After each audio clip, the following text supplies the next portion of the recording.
back to that top story. We are on top of all the developments happening. We've got you reactions from the interim president of the BCCI. We got you these exclusive visuals, if we can play them right now, from Southampton, where James Anderson and the England camp, they were seen arriving for the ICC's crucial hearing on the altercation with Ravindra Jadeja in the first test.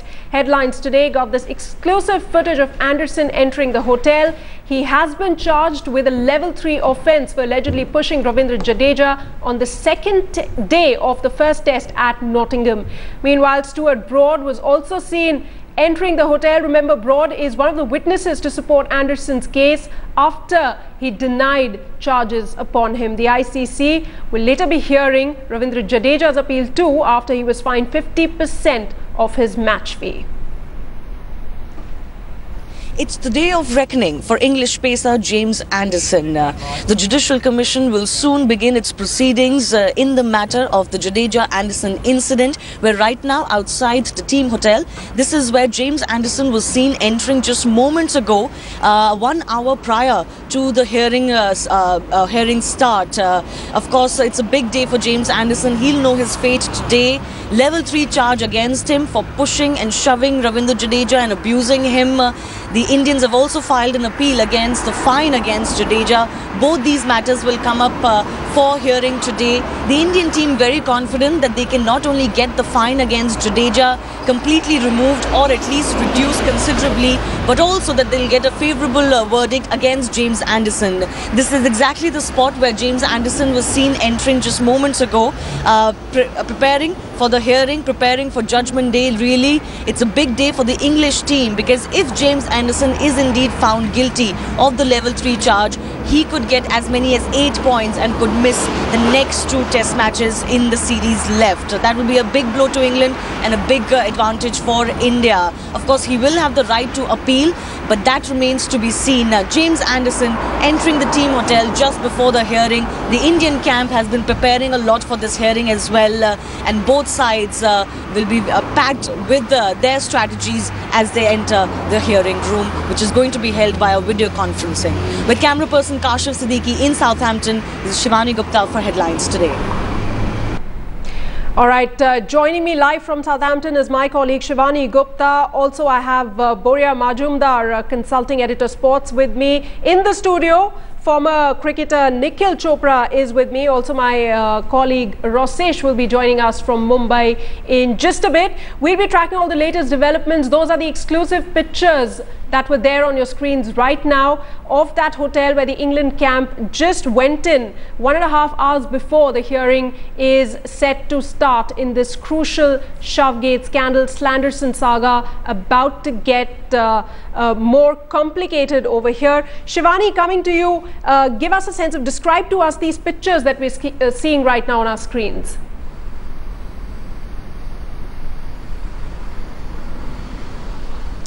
Yes, as you can see, as our viewers can see, Jimmy Anderson entering the hotel alone, before anyone else from the English camp, before Stuart Broad, Matt Pryor, Ben Stokes and the coach. He looked very solemn, very circumspect. Remember, just in the last test match at Lord's, on his birthday, he had that brilliant spell, and yet that day was marred with his altercation with Ajinkya Rahane on the pitch. So Jimmy Anderson is one character who finds it difficult to control himself sometimes. Nasser Hussain, who's our expert during the Grudge series, also mentioned a few times to us, he can get hot-headed. Both Jimmy Anderson and Stuart Broad, who are England's main men, and both these men entered the hotel looking very solemn, circumspect. Jimmy Anderson perhaps wondering, just how costly, if at all, his actions could be to him, if at all it's proved that he is guilty of the actions that the Indian team is accusing him of. I just saw Stuart Broad, who's going to be one of the witnesses in this matter, exiting the hotel for a brief period, going up, walking up to his car in the parking, and actually carrying back a notepad. I don't know what that contains really, but just as the hearing is about to start, in fact it would have started now in the hotel, he walked out for a brief brief moment and took something out of his car and went back in. He looked circumspect as well. Of course, there was Matt Pryor, who's no longer part of the scheme of things of the series, but was the witness in this first test match of the series, of the entire case. The Indian camp is nervous, Sana, if we can put it like that. They're circumspect, they're a little jittery, as Boria said very accurately, because you don't know what could happen, but it doesn't look good for them. All right, I'm going to go to Boria in just a bit, but Nikhil is with me in the studio, and we spoke over the telephone line a short while back, but now you can see these visuals, and England side under tremendous pressure. Well, without a doubt. And I guess with Team India and the BCCI going and actually appealing that fine that was slapped against Jadeja, and also saying that they've got evidence to prove that it was actually James Anderson who's pushed Ravindra Jadeja. So I'm sure the English camp would be a worried lot, because don't forget, you know, once he gets slapped with that ban for a couple of games, he can still go out and play a game. But at the end of the day, I guess they all know that they didn't want this to come to the conclusion that it has, that James Anderson has been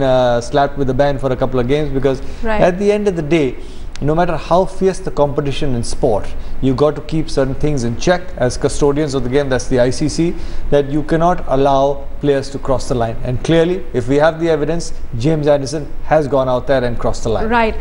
This being the gentleman's game, really not called for, but strict verdict is expected. We don't know what it's going to be, but the hearing, as Shivani was telling us, has begun. Boria, if I can come to you, put things in perspective for us. We have an Indian side which is very positive of a verdict against Anderson, and we have these visuals really which pretty much speak for themselves.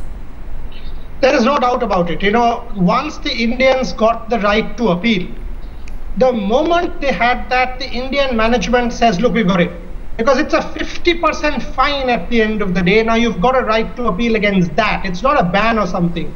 Now, if you've got a right to appeal against a 50% fine, you've obviously convinced the ICC to make a serious, how do I put it, an aberration, because this is not part of ICC rules, and you've allowed or forced the ICC's hand to make an aberration, make a special case for you. So they are convinced either this will lead to revocation or it will lead to a serious slash. So what will happen? Ravindra Jadeja will be now either given a complete clean sheet or there will be a minimal 10%. Huge victory for India that way, and its captain Mahendra Singh Dhoni, who has stuck his neck out against all odds and backed his players, and rightly so. He has shown incredible stamina, grit, determination and courage to stand by Ravindra Jadeja in the way he has. Shivani was absolutely right. Dhoni never says things in the media openly, but in this case, he has stuck his guns and he has done it for his players. England, if Ravindra Jadeja escapes, then automatically James Anderson is guilty. Because who is the guilty party then? There has to be some skirmish, and Anderson is the guilty party, as the Indian captain has been saying all through. If that is the case, no doubt, if there is even one touch, forget a push, forget a shove, if there is a touch, James Anderson gets a ban. Because in cricket, there is no physical contact. You touch an opponent player, you get a ban. It's as simple as that. All right, the grudge series, really, we're awaiting that crucial verdict, but let's quickly listen into that exclusive interview to Headlines Today from Southampton. Interim BCCI Chief Shivlal Yadav telling us that he hopes the ICC will do justice and the guilty will be punished. It's judgment day, literally, for James Anderson, the English pacer. And also for Ravindra Jadeja, after the BCCI was allowed to appeal his 50% match fees fine. I have the interim president of the BCCI, Shivlal Yadav, with me. The very fact that the BCCI was allowed to appeal against Jadeja, which is in itself setting a precedent of sorts for a level 1 charge. How confident are you that you'll win the appeal for Jadeja? Well, we are very confident. That's why we made an appeal. And we hope that it will come in our favor. We are also hearing this talk about India being very confident about the charges against Anderson. Why do you think, first of all, that the Indian captain and the Indian board has pursued this matter with the kind of force that it has? Because the captain certainly feels very strongly about it. How does the board feel about this? Well, we are backing the captain and the coach. We are backing the team. And we hope that ICC will do justice and the guilty will be punished. How confident are you about the charges against Anderson then, sir? About the level 3 charge? Dhoni made it very clear. He narrated the entire incident to the media as well in the press conference of, the blow-by-blow account of what happened. Under the light of what he has said, the witnesses, how confident are you that it won't just be a one man's word against the other? Well, as I said, we are confident and we are backing the team. And we hope that justice will prevail and the guilty will be punished. So beyond that, it is not fair for me to comment anything at this juncture. But we are also hearing that the Indian camp has occupied the video footage, some sort of a video footage that shows James Anderson pushing Jadeja and also shows the fact that Jadeja didn't do anything at all to insinuate the incident. Can you confirm that? Well, we have not received, I have not seen anything of that nature. If and when we receive it, we'll definitely share with you. But are the BCCI lawyers and the BCCI trying to procure footage? Well, we have asked for it, but as of now, nothing has come out of it. Don't you find this a little strange, sir, that Trent Bridge authorities say that they don't have footage for that day when they have it for the previous day and the day next after that? Well, it is for you all to judge. We are making our efforts, so let's hope the justice will prevail. What would the strategy be for the lawyers? We also hear the lawyers are briefing the team. What would the strategy be when the case is presented before the Judicial Commission? As I said, it's not for me to, tell the lawyers how to go about their job. It is for them to work out their strategy. And as I said, guilty should be punished and justice should prevail. Dhoni has been very adamant that, his player has been penalized wrongly. And that is why he was so adamant that this appeal should be made, even though it's setting a precedent. So far, level 1 charges haven't been appealed. Can you just tell us how this came about? How did the ICC allow the BCCI to appeal? What was the technicality on it? Well, I can't tell you all the details about what and how we went about it. So, as things stands today, we have appealed in Ravindra Jadeja's case and we have got the appeal in our favor. So it is for ICC to decide now what is the next step. One final question to you, Mr. Shivlal Yadav. If there is no video footage, you're saying you haven't seen it, the BCCI is trying to procure it, there were some murmurs that you have it. If there is no video footage, it becomes one man's word against the other, it becomes one team's word against the other. If we have witnesses, England have witnesses too. Do you think in that scenario it is very difficult to punish a player? Well, that is where the Lord Justice will be coming into the picture. So we'll wait for the outcome and how things will move from there. We'll have to wait for the a final outcome. But you would agree that if there was a video footage and if BCCI gets its hands on that, then it would be easy. Things would have been very simple. But they aren't right now. Right now. All right, just final comment about, this thing about one man's word against the other. The fact that Jadeja was fined, do you think that's an indication that the Judicial Commissioner believes that yes, something happened, and if Jadeja was fined, then Anderson certainly can get a ban, isn't it? Well, you are making me the judge and the lawyer and the same. But given by indications, it will not be fair on my part to give any kind of judgment as of now. Let us wait for a day, and then we'll all come to know what is the final outcome.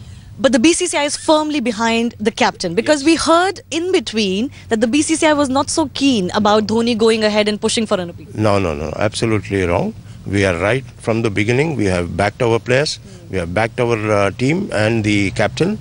So let us hope that everything will be in our favor. All right, Mr. Shivlal Yadav, thanks a lot for talking to us. That's the interim board president telling us the BCCI is firmly behind MS Dhoni, Duncan Fletcher and Ravindra Jadeja. They hope that they'll not only get the appeal corrected against Ravindra Jadeja, but also a fair verdict against James Anderson. With camera person Kashif Siddiqui in Southampton, this is Shivani Gupta for Headlines Today. All right, that crucial hearing is on at this moment. You heard BCCI's interim chief over there talking to my colleague Shivani Gupta, being a little evasive on particular topics, especially that reports of that video footage apparently that India has in its possession. I'm going to go across to Rosesh, my colleague, who's standing by. at the BCCI headquarters. Rosesh, any reports on this video that Shivani was asking to the BCCI's interim chief? He claims to have no such video, but there are definitely reports doing rounds that India has this video which proves that Jadeja is innocent, thereby incriminating Anderson. Well, if India has the video, that would be the clincher, but there isn't as much clarity if there is indeed an video that the Indian team management has been able to procure. Sources in the ICC tell us that there's no such video. The Trent-Bridge authorities have made it clear that there was no such video recording. But I think the BCCI is also focusing on their strategy. The point that Boria was making earlier about the fact that India has been able to take that appeal, Jadeja appeal against the fine enforced by match referee is crucial. It isn't as if Ravindra Jadeja is short of money, that he can't pay off that 50% fine, but it's a principled decision that the BCCI they have principally taken is a part of the strategy. It's the argument that they're putting forward that there was no provocation against Jadeja and that the incident happened by Anderson itself, and that's the line they want to take forward. That's the position they want to take forward, that Jadeja, despite immense provocation, stayed calm, and if there was any provocation, it was from the Anderson's front, and once that fine is revoked or reduced, then India can take that case forward as far as pressing the level 3 charge against Anderson is concerned. That's Shivani, the position that the BCCI officials that we've been speaking here at the board office have all along been taking. All right, Rosesh, stand by. Let me go quickly across to Shivani, standing by in Southampton. Shivani, any more updates on the hearing? You were telling us earlier that it has begun, and also, if the case turns out to be a little more complicated than what it really seems as of now, with the Indian side in possession of the video and everything, can we expect a final verdict today, or is that going to take some time?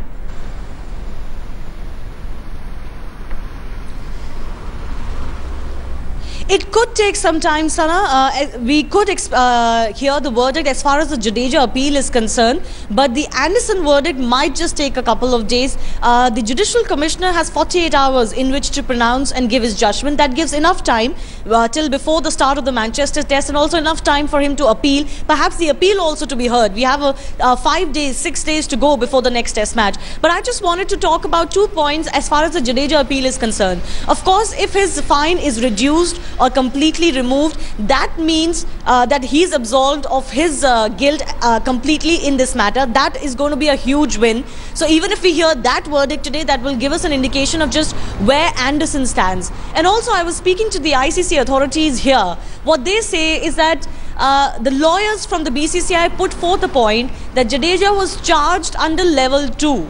Fine, the charge was brought down and he was punished under level 1, which cannot be appealed against. But they made the argument on the technicality that he was charged under level 2, so they should be allowed to appeal. So that is roughly how the appeal came about. But yes, if Ravindra Jadeja's appeal is favourable, if he is, let's say, completely absolved of his guilt, or a nominal fine of 10% is still put on him, that gives us an indication that he is not to be blamed for the incident, and that in itself will be a huge victory.